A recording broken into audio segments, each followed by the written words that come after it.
설교 전에 우리 사진 한 장 보고 시작하겠습니다. 여러분 혹시 걷는 거 좋아하시나요? 좋아하는 분들이라면은 누구나 한 번쯤 가보고 싶은 길이 있습니다. 여러분도 잘 아실 건데 스페인의 산티아고 순례길입니다. 총 800km 되는 길인데요. 9세기 때부터 유럽의 수많은 사람들이 이 길을 걸었습니다. 이 순례길을 검색해 보시면 지금도 이곳을 찾는 분들이 참 많아요. 그런데 이제 각 사람마다 그 길을 걷는 목적이 참 다양합니다. 단순히 여행을 위해서 오는 분도 계시고 또 종교적인 이유로 오시거나 또는 어떤 분들은 깊은 사색을 하기 위해서 또 인생을 돌아보고 그 해답을 찾기 위해서 걷기도 합니다. 그런데 이 길을 걷는 목적에 따라서 이 길을 걸어가는 방향과 속도가 다 다르다는 거예요. 어떤 사람은 한 곳에 오랫동안 머물기도 하고 또 반대로 빨리 가기도 합니다. 또 어떤 사람은 다른 사람들과 다르게 다른 길로 가서 더 짧은 길을 선택해서 걷기도 한다는 거예요. 그러니까 이런 이유 때문인지는 모르겠지만 어떤 사람들은 이 순례길을 가리켜서 인생의 축소판이라고 말을 하기도 합니다. 그러니까 이 표현처럼 우리가 길을 걸어가듯이 우리는 삶을 살아가고 있어요. 그래서 저와 여러분은 이 하루하루를 걸어가면서 이런 고민들을 할 겁니다. 내가 지금 잘 가고 있는 걸까? 어디로 가야 하는 거지? 어느 때에 어떤 방향으로 길을 가야 할지 고민들이 있어요. 특히나 이 청년의 때에 그럴 겁니다. 저도 설교를 준비하면서 제가 10대 때, 20대 때 기록했던 일기장을 다시 펴봤어요. 근데 이제 보니까 수없이 하나님께 이 길에 대해서 물었던 질문들이 굉장히 많더라고요. 주님 어디로 가야 하나요? 어느 때까지 기다려야 하나요? 또 지금 제가 제대로 가고 있는 게 맞나요? 주님 대체 저한테 왜 이러시나요? 뭐 이런 표현들을 많이 적어놨더라고요. 여러분들은 어떠신가요? 잘 가고 계신가요? 혹시 길을 잃거나 방황하면서 시간을 낭비하고 계시지 않습니까? 우리 주변에는 길치인 분들이 계셔요. 그래서 스마트폰을 보면서도 길을 잘 못 찾는 분들이 있습니다. 또 반대로 어떤 분들은 처음 가는 길도 곧잘 찾아가시는 분들이 있죠. 그런데 이 인생에 있어서는 우리 모두가 길치입니다. 저와 여러분은 길치예요. 이게 동의하시나요? 가이드가 필요한 사람들이라는 겁니다. 우리 스스로는 하나님께 갈 수 있는 길을 모를 뿐더러 그 길 자체가 없어요. 길이 원래 끊어져 있었죠. 우리가 만약 길치가 아니었다면 그리고 그 길이 있었다면 굳이 하나님께서 예수 그리스도를 보내셔서 우리의 길을 만들어 주시고 또 성령님을 보내주셔서 우리의 길 안내자로서 함께 하실 이유가 없었을 거예요. 그런 의미에서 우리 모두가 길 안내자가 필요합니다. 우리는 이 길을 혼자 걷는 게 아니라 반드시 무조건 함께 걸어야 돼요. 누구와 함께 걸어야 될까요? 하나님과 함께 걸어야 되고 또 하나님께서 허락하신 이 귀한 믿음의 공동체 사람들과 함께 이 길을 걸어야 하는 거예요. 오늘 말씀에 등장하는 이스라엘 백성들도 긴 여정을 함께 걸어가는 공동체였습니다. 그 출애굽의 은혜를 경험하고 나서 그냥 그 자리에 머물러 있었던 게 아니라 이제 광야를 건너서 그 약속의 땅으로 가는 이 긴 여정을 떠나야 했습니다. 이처럼 구원을 얻은 하나님의 백성들은 누구나 다 이 광야와 같은 인생을 걸어야 되는 거예요. 그런데 감사한 것은 하나님께서 애굽에서 구원하신 이후에 이제부터는 너 혼자 가라 말씀하신 게 아니라 이제부터는 나와 함께 가자, 나와 함께 동행하자라고 말씀을 하신다는 거예요. 그래서 하나님과 함께 걷는 것은 특별한 사람만 하는 게 아닙니다. 구원받은 자녀라면 누구나 할 수 있는 거예요. 또 마땅히 누려야 되는 것입니다. 그래서 이 시간에 이 함께 걷기라는 주제로 말씀을 함께 묵상할 때 여러분들이 잘 가고 있는지 또 어떤 방향으로 어떤 속도로 가고 있는지 한번 함께 고민해 보았으면 좋겠어요. 이 시간에 민수기 말씀을 함께 볼 텐데요. 크게 두 파트로 나눌 수 있습니다. 1장부터 10장 10절까지는 이 공동체가 함께 걸어갈 준비를 하는 내용이에요. 그리고 10장 10절부터 마지막 장 36장 13절까지는 직접 함께 걷는 이 실천편입니다. 그러니까 실제로 함께 걸어가면서 많은 어려움과 실패를 경험하는 내용이에요. 이스라엘 백성들이 시내산에서 약속의 땅까지 이 긴 여정을 함께 걸어가는데 몇 명이나 함께 갔을까요? 민수기에서 인구 조사를 2번 합니다. 1장과 26장에서 2번 하는데 인구를 계수하는 조건이 같아요. 레위인을 제외한 다른 모든 지파 중에서 20살 이상으로 싸움이 가능한 사람들만 인원을 계수했습니다. 1장에 보면 전체 인원이 60만 3,550명이었어요. 그러니까 가족들과 레위 지파를 다 합치면 대략 200만 명이 넘는 큰 인원이었습니다. 그렇게 많은 인원들이 함께 걸어가다 보니까 그만큼 철저히 준비를 해야 됐어요. 그래서 민수기 말씀을 보시면 1장부터 인구 조사를 한 후에 전체 진영을 조직합니다. 그리고 각자의 임무를 나누고 앞으로 진영을 어떻게 운영할 것인지, 어떻게 정결하게 성결하게 이끌어 갈 것인지를 준비하는 내용이 앞에서부터 쭉 나오다가 이제 거의 다 준비가 마쳤을 때 이제 오늘 본문 9장이 나오는 거예요. 그래서 9장부터 10장 10절까지는 어떤 내용이냐면 이제 출발하기 직전입니다. 이제 본격적으로 출발할 준비를 하는 떠날 준비를 하는 이 부분인데요. 하나님께서 총 2가지를 준비시키십니다. 첫 번째는 유월절을 지키고 두 번째는 성막을 세우는 거예요. 9장 1절부터 14절까지 유월절을 지키는데 이게 처음 지키는 유월절은 아니었어요. 우리가 다 알다시피 출애굽기 12장에 보면 처음 애굽 땅에서 유월절을 지킵니다. 그리고 그 후로 1년이 지난 거예요. 민수기 9장에 와서 이제 2번째 유월절을 지키는데 이때 유월절을 자세히 보시면 2번을 지킵니다. 그러니까 1월 14일 날 공식적으로 이 유월절을 지켰는데 그때 참석하지 못한 사람들이 있었어요. 부정해서 또 부득이하게 멀리 여행을 떠나서 유월절을 참석하지 못한 겁니다. 그래서 한 달이 지난 후에 2월 14일에 유월절을 한 번 더 합니다. 그래서 단 한 명도 빠짐없이 이 유월절을 지키도록 했어요. 그러니까 그만큼 하나님께서 유월절을 너무너무 중요하게 생각하신다는 거예요. 이 유월절을 지키지 않는 자는 하나님의 백성 가운데서 끊어질 것이라고 말씀하실 정도로 중요하게 말씀하십니다. 하나님께서는 왜 유월절을 이렇게 철저하게 지키라고 말씀하시는 걸까요? 여러분, 유월절이 뭔가요? 간단하게 설명하면 유월절이란 말 자체가 넘어간다는 말이잖아요. 이 애굽 전체에 죽음의 재앙이 임했을 때 어린 양의 피를 의지했던 하나님의 백성들은 그 죽음이 그 어린 양의 피를 보고 넘어갔던 사건이죠.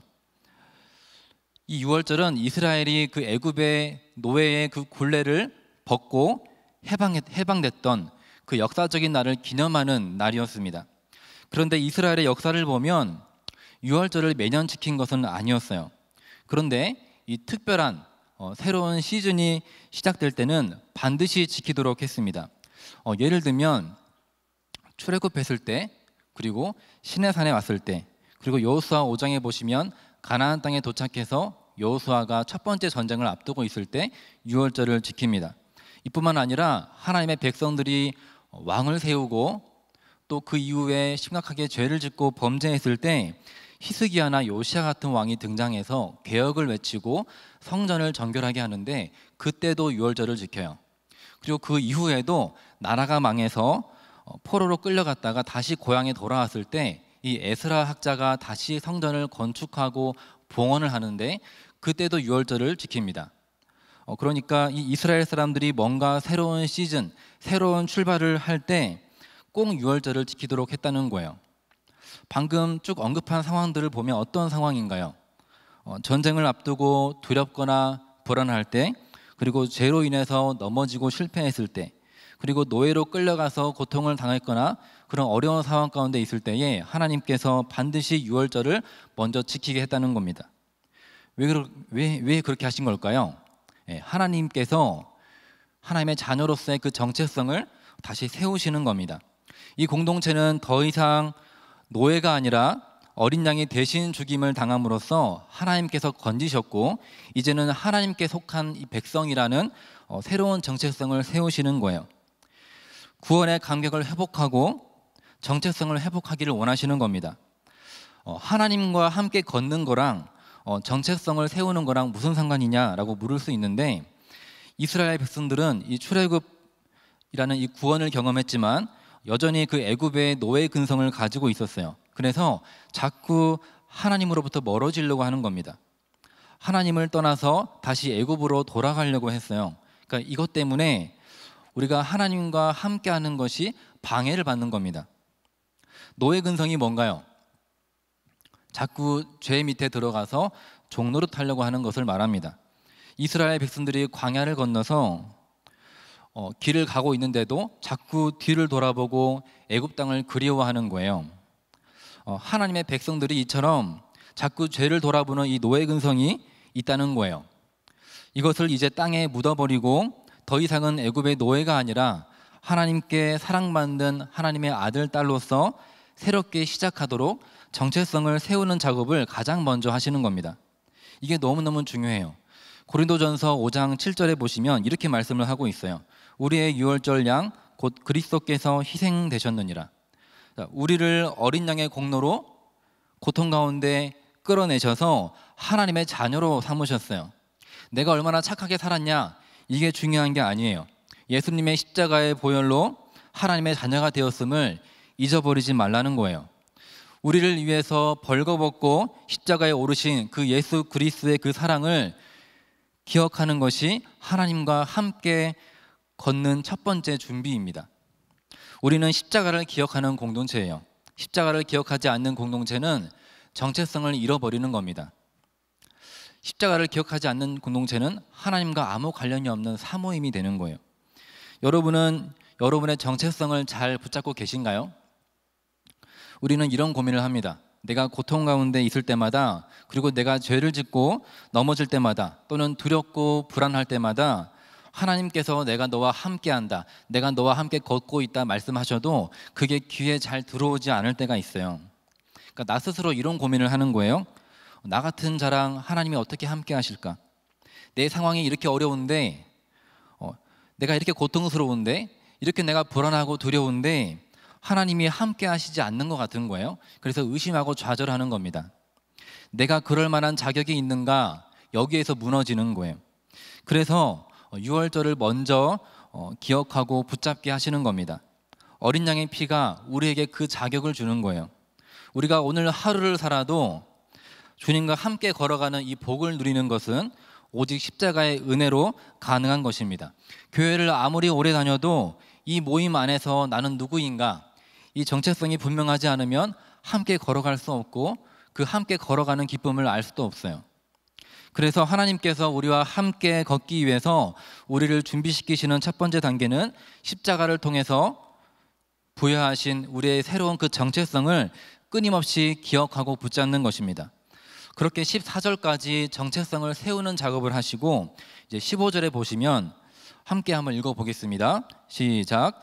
성막을 세운 날에 구름이 성막 곧 증거의 성막을 덮었고 저녁이 되면 성막 위에 불 모양 같은 것이 나타나서 아침까지 이르렀을 때. 아멘. 하나님께서 유월절을 지키게 하신 다음에 성막을 세우게 하셨어요. 그러니까 시내산에서 하나님께서 모세에게 이 성막을 짓는 방법을 가르쳐 주시는데 그 말씀하신 그대로 성막을 짓습니다. 여러분, 성막이 뭔가요? 성막은 하나님이 이스라엘 백성들 가운데 거하시는 이동식 성소였습니다.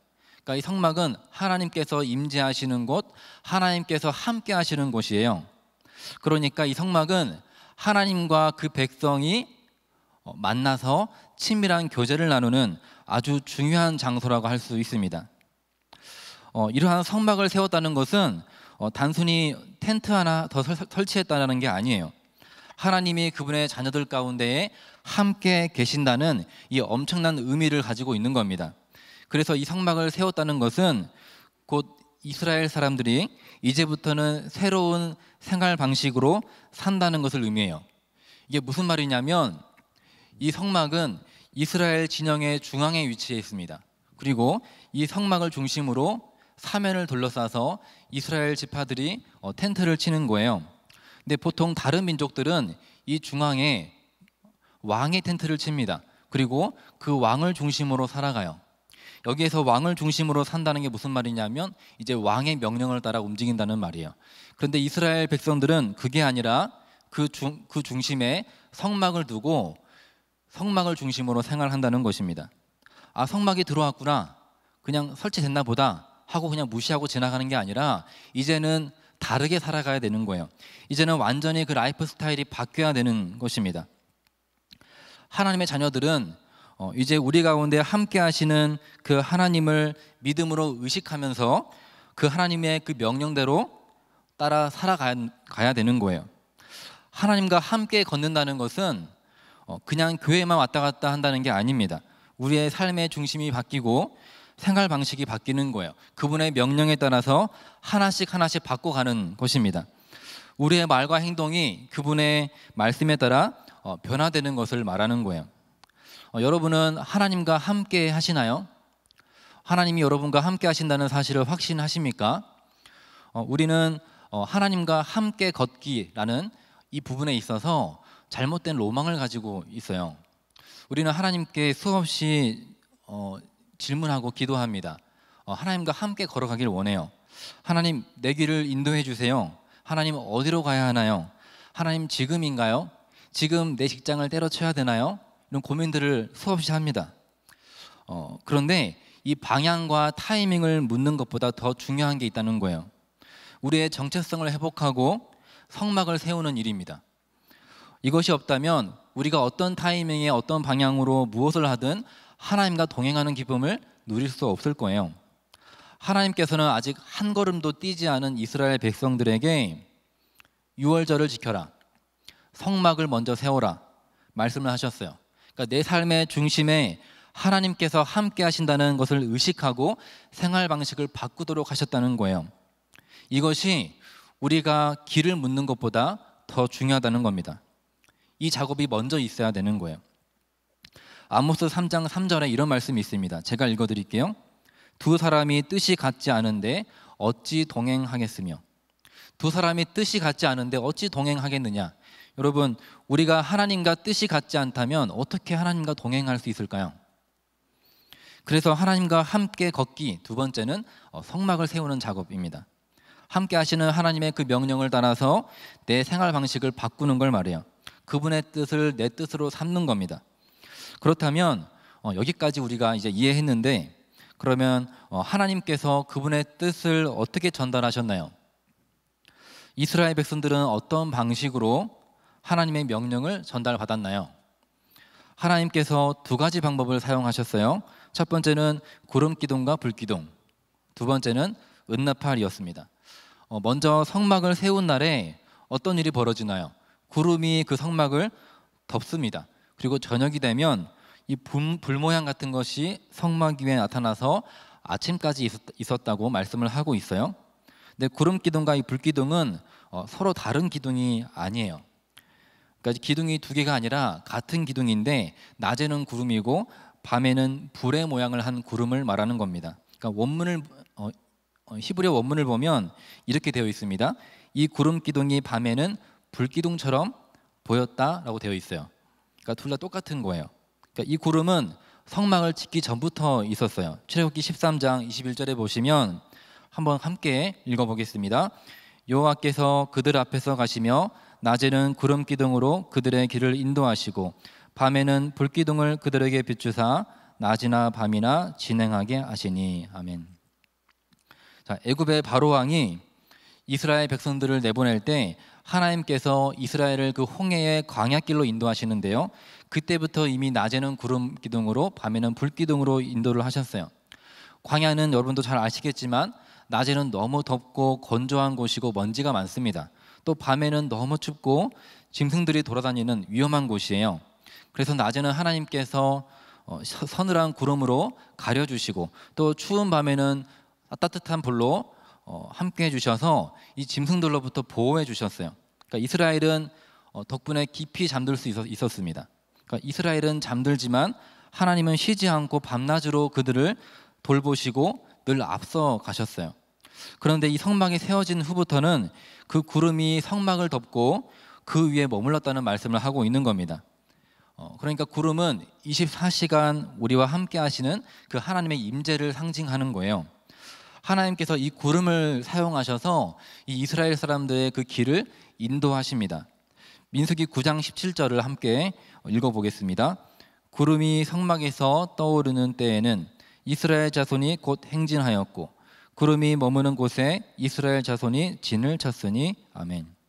자, 성막을 세우고 생활 방식이 어떻게 바뀌었나요? 구름이 멈추면 멈추고 구름이 떠오르면 가는 거죠. 그러니까 구름을 따라가는 삶으로 바뀌었어요. 이스라엘 백성들은 구름이 움직이면 텐트를 정리하고 짐을 챙기고 이동을 해야 했습니다. 구름이 멈추면 그 자리에 텐트를 치고 짐을 풀고 머물렀다는 거예요. 나의 가고 서는 것을 누가 결정하나요? 구름이 결정한다는 겁니다. 여러분 어떠신가요? 아주 간단해 보이죠? 편해 보입니다. 여러분이라면 어떨 것 같으세요? 단순하고 쉬워 보이지만 문제가 한 가지 있어요. 구름이 언제 움직일지 아나요, 모르나요? 모르는 거예요. 알고 걷는 게 아니라 모르고 걷는 것입니다. 오늘 본문 말씀 21절, 22절이 있는데요. 우리 함께 읽어보겠습니다. 혹시 구름이 저녁부터 아침까지 있다가 아침에 그 구름이 떠오를 때에는 그들이 행진하였고 구름이 밤낮 있다가 떠오르면 곧 행진하였으며 이틀이든지 한 달이든지 1년이든지 구름이 성막 위에 머물러 있을 동안에는 이스라엘 자손이 진영에 머물고 행진하지 아니하다가 떠오르면 행진하였으니 아멘. 자, 말씀해 보시면 구름이 규칙적으로 움직이지 않았다는 걸 알 수 있어요. 어떤 날은 하루, 이틀만 머물 때도 있었고 또 반대로 한 달, 길게는 1년 동안 가지 않고 가만히 있을 때가 있었어요. 그러니까 내일쯤 출발할 거야 라든지 이번에는 한 달 동안 멈춰 있을 거야 라든지 그런 말을 하지 않으셨어요? 여러분 지금 집에서 한 달 동안 계셔 보니까 어떠신가요? 제가 전화 신방을 해보면 너무 답답하고 죽겠다고 말씀하시는 분들이 참 많이 있어요. 그러니까 구름을 따라서 걷는 것은 알고 가는 게 아니라 모르고 가는 거잖아요. 그러니까 답답한 거예요. 편한 게 아닙니다. 하나님을 향한 믿음이 없이는 함께 걸을 수 없는 방식인 거예요.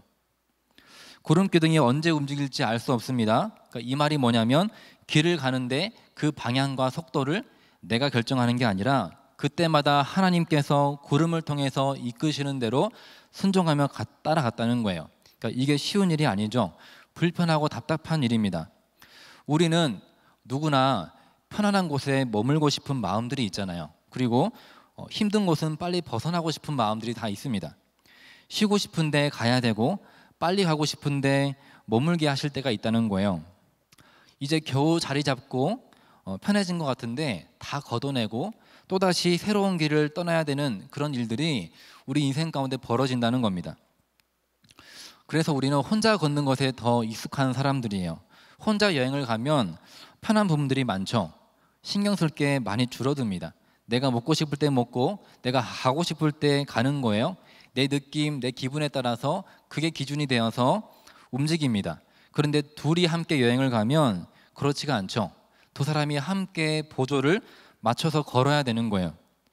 이것은 여러분한테 아무 계획도 하지 말고 그냥 수동적으로 살라는 말이 아니에요.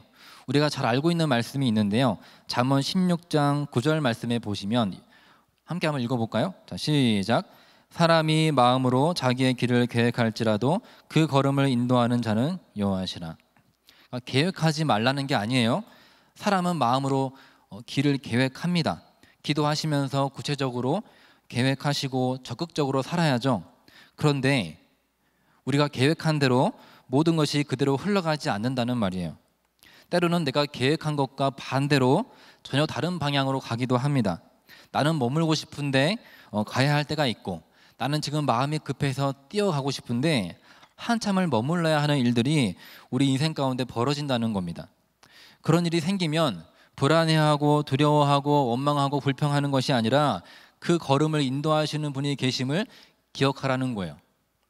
자, 구름이 언제 갈지 모른다면 이스라엘 사람들은 그럼 자연스럽게 어디를 바라볼까요? 이스라엘 사람들의 눈은 어디를 향해 있을까요? 구름을 향해 있는 거예요. 언제 출발할지, 언제 멈출지, 그리고 어디로 갈지 모르기 때문에 구름을 바라보는 거예요. 일을 하다가도 식사를 하다가도 또 길을 걷다가도 수시로 시선은 그쪽을 바라보는 겁니다. 특별히 이 제사장들은 누구보다 집중해서 구름이 떠오르는지 또는 머무르는지 살펴야 됐어요. 그러니까 이 구름의 움직임을 보고 은나팔을 불어서 회중들한테 신호를 보내야 됐습니다. 하나님께서 이스라엘 사람들을 길 위에서 인도하실 때 사용하신 두 번째 방법이 바로 이 은나팔이에요. 하나님께서 모세에게 은나팔 2개를 만들도록 했습니다. 그리고 이스라엘 사람들이 이 나팔 소리에 따라서 움직이도록 하셨어요. 자, 은나팔을 어떻게 소리를 내느냐에 따라서 다 다른 의미를 가지고 있습니다. 그 나팔 소리의 강약에 따라서 또 길이에 따라서 나팔이 1개인지 2개인지에 따라서 백성들이 모이기도 하고 흩어지기도 하고 전쟁을 준비하기도 하고 또 멈추기도 하고 행진하기도 하는 거예요. 이 구름이 이스라엘의 길을 안내하는 역할을 했다면 나팔은 그 구름의 움직임을 들을 수 있는 소리로 바꿔서 사람들에게 한 번 더 전달했던 것입니다. 그러니까 이뿐만 아니라 하나님의 말씀대로 전쟁을 준비하거나 또는 백성과 족장들을 소집할 때도 이 공동체 전체가 모두 들을 수 있는 방법으로 전달을 하는 역할을 한 거예요. 따라서 자연스럽게 이스라엘 백성들의 눈과 귀는 어딜 향해 있을까요? 이 구름과 나팔을 향해 있는 거예요. 그래서 하나님과 함께 걷는 사람의 삶은 어떤 삶인가요? 딱 한 절로 정리한다면 23절입니다. 우리 민수기 9장 23절 같이 한번 읽어볼 텐데요. 시작. 곧 그들이 여호와의 명령을 따라 진을 치며 여호와의 명령을 따라 행진하고 또 모세를 통하여 이르신 여호와의 명령을 따라 여호와의 직임을 지켰더라. 아멘. 하나님과 함께 걷는 사람은 그분의 명령을 따라 걸어간다는 겁니다. 이스라엘 백성들은 여호와의 명령을 따라서 진을 치고 행진하고 직임을 지켰대요. 여기서 직임을 지켰다는 것은 민수기 초반에 함께 분담했던 그 임무를 가리키는데 모든 맡겨진 임무들을 하나님의 명령에 따라서 행했다는 겁니다. 여기에서 여호와의 명령이라고 할 때 이 명령이란 단어가 입이란 뜻이에요. 입. 그러니까 여호와의 입을 따라서 여호와의 입에서 나오는 그 말씀을 따라서 이 광야길을 걸었다는 겁니다. 내 감정과 내 상황에 따라서 걷는 것이 아니라 이제 나와 함께 하시는 하나님의 명령을 따라서 산다는 말이에요. 자, 말씀을 정리해 본다면 하나님께서는 함께 걸을 때 이스라엘 백성들에게 첫 번째 뭘 시켰나요? 유월절을 지키게 하셨고, 두 번째는 성막을 세우게 하셨고, 세 번째는 구름과 나팔을 통해서 길을 인도하셨다는 거예요. 우리도 하나님과 함께 길을 걸을 때에 반드시 십자가를 기억하고 그 위에 우리의 정체성을 세워야 됩니다. 그리고 우리 가운데 함께 하시는 그 하나님의 명령에 따라서 생활 방식을 바꿔야 돼요. 또 하나님께서 우리에게 말씀하시는 그 통로에 늘 우리의 눈과 귀를 기울여야 됩니다. 그렇다면 오늘날은 하나님께서 우리를 어떻게 인도하시나요? 오늘도 구름과 나팔로 인도하십니까? 지금도 여러분들 구름 보고 걸으면 사고 나죠? 교통사고 납니다. 구름 보고 걸으시면 안 돼요. 주변을 잘 바라보시고 걸어야 됩니다. 오늘날은 하나님께서 저와 여러분을 어떻게 인도하시나요? 하나님은 과거에 이스라엘 백성들에게 이 구름과 나팔이라는 은혜의 통로를 주신 것처럼 오늘날 저와 여러분에게도 분명히 그 통로를 주셨어요. 이 구름과 나팔이 갖고 있는 현대적인 의미가 무엇인가요? 이스라엘 백성들에게 이 구름과 나팔은 하나님께서 허락하신 아주 특별한 은혜였습니다. 그런데 자세히 말씀을 보시면 이 은혜가 똑같이 반복되는 걸 볼 수 있어요. 한번 생각해 보세요. 아침에 눈을 뜨면 어김없이 구름이 떠 있는 거예요. 밤이 되면 불이 떠 있어요. 그리고 이 구름과 불기둥에 따라서 웅장한 은나팔의 소리가 들립니다. 구름이 떠오르면 이동하고 멈추면 멈추는 거예요. 이렇게 40년을 지냈습니다. 아무리 특별한 것도 반복이 되면 익숙해지고 무뎌지는 거예요. 이스라엘 사람들도 처음에는 특별했을 겁니다. 구름 기둥과 불 기둥과 그 웅장한 은나팔 소리를 들을 때 감격이 있었을 거예요. 그런데 그 일이 반복되니까 익숙해지니까 그 특별함을 가지고 있는 소중함을 잃어버린 거예요. 결국 어떻게 되었나요? 그들이 하나님을 앞에 두고도 우상을 섬깁니다. 불평하고 원망하는 거예요. 하나님의 임재를 상징하는 구름이 앞에 있는데도 모세를 돌로 치려고 할 정도로 마음이 무뎌져 있는 거예요. 이제 더 이상 그 은혜의 통로를 특별하게 여기지 않는 겁니다. 더 이상 듣지도 않고 바라보지도 않는 거예요. 이게 인간이 가지고 있는 연약함이죠. 우리는 일상 가운데 은혜가 반복되다 보면 그 은혜의 소중함을 놓칠 때가 많다는 거예요. 여러분의 일상 가운데 반복되는 하나님의 은혜가 있다면 무엇인가요? 늘상 드리는 예배, 정해진 시간만 되면 선포되는 말씀, 찬양, 기도, 유튜브를 누르면 가정에서도 얼마든지 예배를 드릴 수 있는 이런 통로들이 있습니다.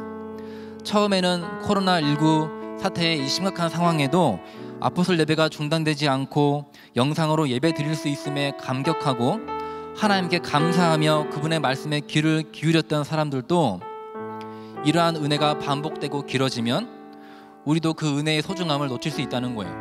그래서 이것을 함께 경계하고 익숙함에 속아서 하나님이 주신 그 은혜 앞에서 마음이 무뎌지지 않게 주의해야 됩니다.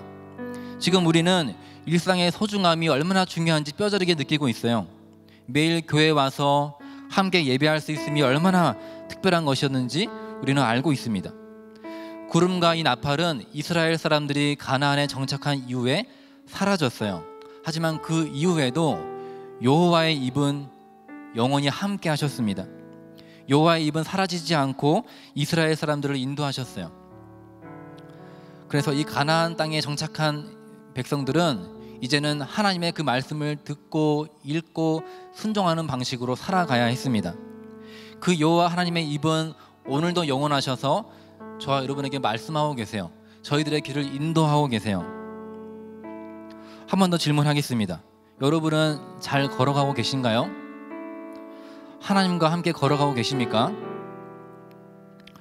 우리가 민감하게 바라보고 귀를 기울이지 않으면 영적 공동체의 대열에서 이탈하기 쉬워요.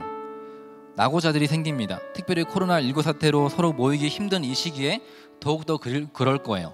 구름이 떠올랐는데 나팔이 울리고 있는데 내가 귀를 기울이지 않고 보지 않는다면 함께 걸어갈 수가 없는 거죠.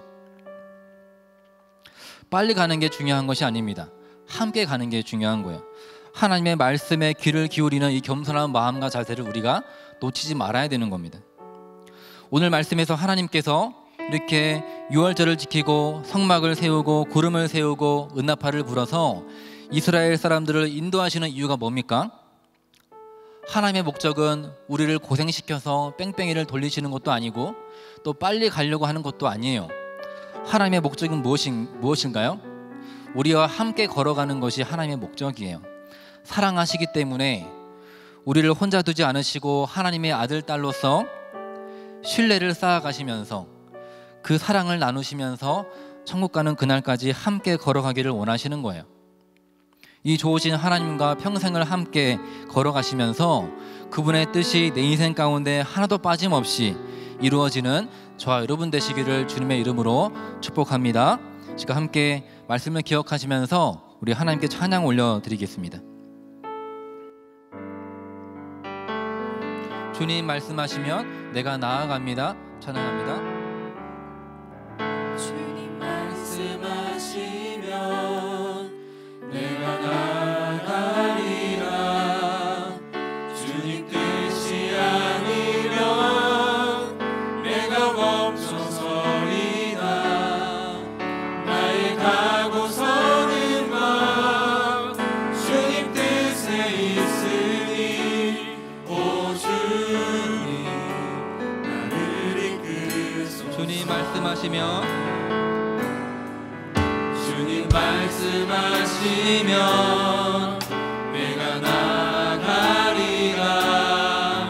주님 뜻이 아니면 내가 멈춰서리라. 나의 가고 서는 것 주님 뜻에 있으니 오 주님 나를 이끄소서.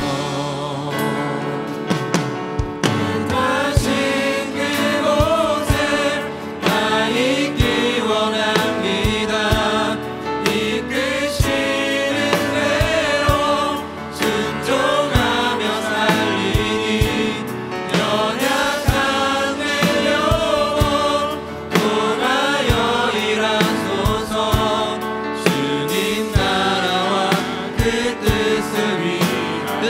계신 그곳에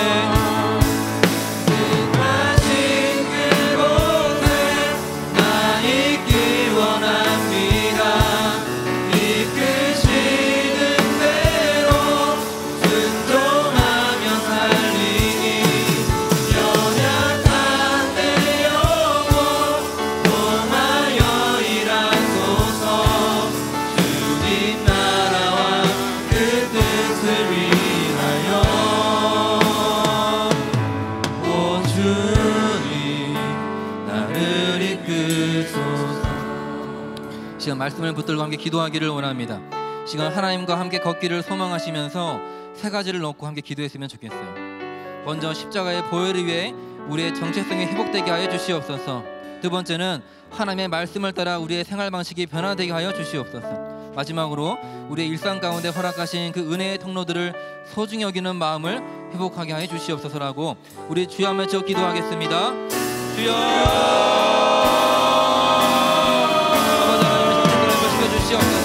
십자가의 보혈에 우리의 정체성이 새롭게 되기를 원합니다.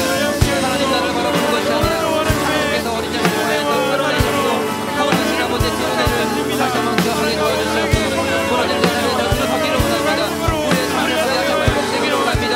지어 회복하시옵소서. 회복시켜주시옵소서.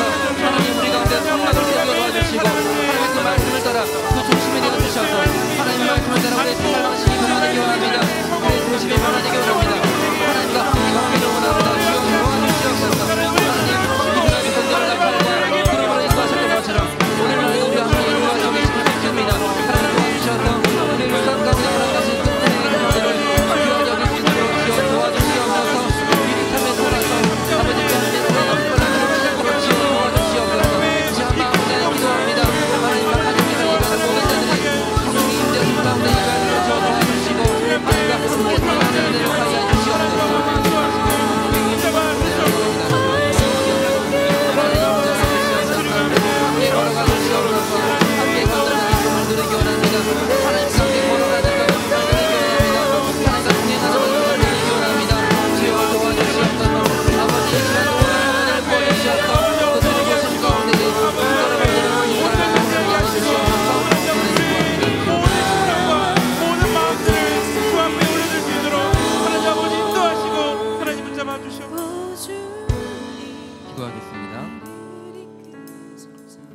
하나님, 광야와 같은 인생입니다. 우리 혼자서 걸을 수 없습니다. 주님과 함께 걷기를 원합니다. 코로나19 사태로 많이 힘들고 지친 상황에서도 십자가의 보혈을 기억하게 하여 주셔서 우리의 정체성을 회복하여서 우리의 삶이 무너지지 않도록 도와주시옵소서. 우리 가운데 함께 하시는 하나님을 믿음으로 바라보고 우리의 삶을 점검하고 회복하게 하여 주시고 하나님께서 날마다 교회를 통해 부어주시는 값진 은혜를 소중히 여기며 늘 귀를 기울이고 민감하게 반응하여서 날마다 하나님과 함께 걸어가는 청년 아포스톨이 되게 하여 주시옵소서. 우리를 구원하신 예수 그리스도의 이름으로 기도합니다. 아멘.